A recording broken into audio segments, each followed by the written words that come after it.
There is a simple truth that took me many years to understand.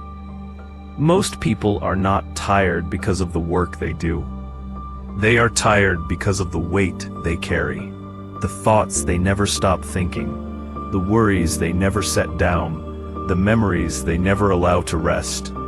Today, I want to tell you a story. A young traveler once came to our monastery. His face looked peaceful, but his eyes were crowded.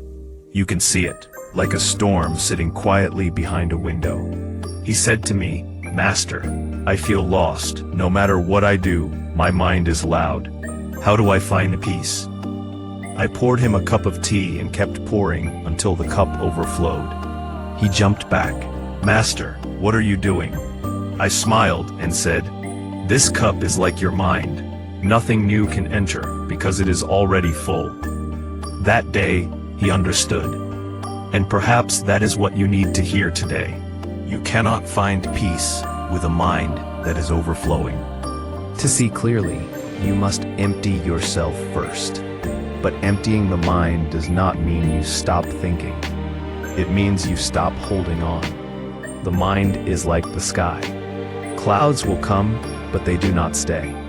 Problems will appear, but they do not define you. Thoughts will rise, but they do not control you.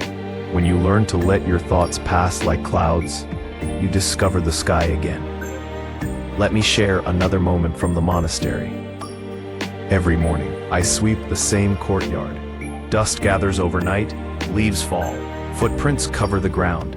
Some days, I used to think, why do I have to sweep again? I cleaned this yesterday. But then I realized, the courtyard is like the mind. You don't empty it once. You empty it every day. Some days every hour. Some days every moment. This is not a burden. This is practice.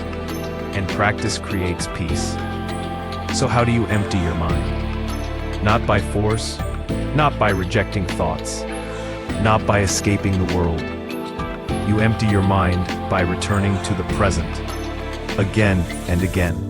Feel your breath. Feel your feet on the ground.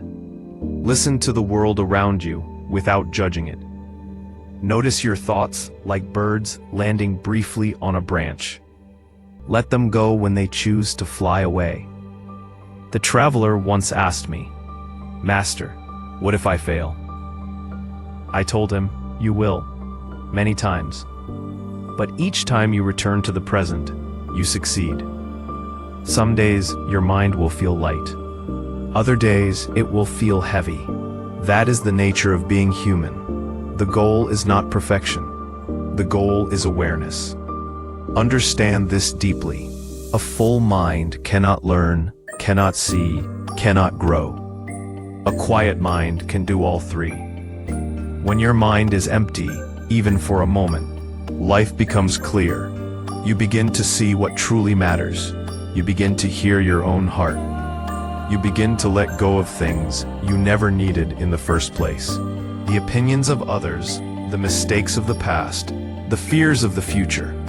And once you let go, you make space. Space for peace. Space for joy. Space for wisdom. Space for life to flow naturally. Before the traveler left the monastery, he said to me, "Master, I feel lighter." I told him, "Good. Now walk through life as if you carry nothing." He smiled, and for the first time, his eyes were clear. Maybe that's what you need too. A moment to breathe, to release, to allow your mind to settle into stillness. Remember this, the world is loud, but your inner world does not have to be. The world is fast, but your heart does not have to rush. The world is heavy, but your spirit can remain light. Empty your mind not by running away from life, but by returning to yourself. May you walk softly, breathe deeply, and carry nothing that is not meant for you.